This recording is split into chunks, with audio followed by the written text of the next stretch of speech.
অতি কম সামগ্ৰী ব্যৱহাৰ কৰি বনাবলৈ লৈছোঁ পনীৰ। তাৰ বাবে ব্যৱহাৰ কৰিছোঁ এটা পিঁয়াজ, খুন্দি লৈছোঁ অলপ নহৰু আৰু আদা।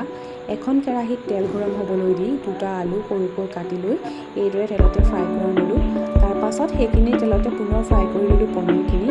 সেইখিনি আঁতৰাই থৈ একেখিনি তেলতে ফ্ৰাই কৰি ল'লোঁ দুটা সৰুকৈ কাটি লোৱা বিলাহী। গুটিখিনি পেলাই দিয়া হৈছে ইয়াৰ পৰা।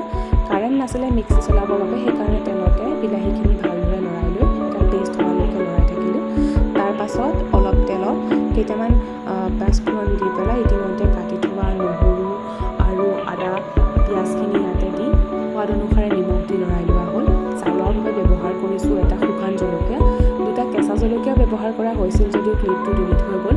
এতিয়া আমি ইতিমধ্যে ফ্ৰাই কৰি থোৱা আলু, তাৰপাছতে বিলাহী আৰু পনীৰখিনি ইয়াতে দি অলপ পৰৰ বাবে লৰাই লোৱা হ'ল। হালধি দিবলৈ নাপাহৰিব। মই ভাবিছিলোঁ ইয়াতে কোনো ধৰণৰ আৰু অন্য মছলা আৰু পানী ব্যৱহাৰ নকৰোঁ, কিন্তু মই অকল নিজৰ বাবেহে বনাইছিলোঁ যিহেতু ঘৰত কোনো নাছিলে।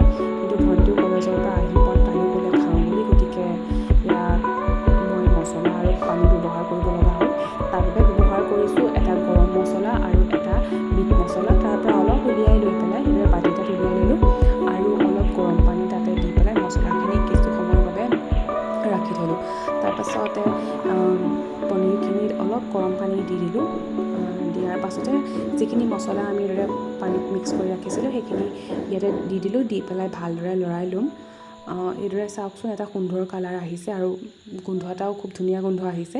তাৰপাছত এইখিনি মছলাখিনি ইয়াতে ভালকৈ মিক্স হ'বৰ বাবে অলপ সময়ৰ কাৰণে এই পনীৰখিনিত আমি ঢাকনি মাৰি দিলোঁ আৰু জুইটো কিছু কমাই থৈ কিছু সময়ৰ পাছত ঢাকনিখন খুলি দিলোঁ। তৈয়াৰ হৈ গ'ল আমাৰ টেষ্টি পনীৰ।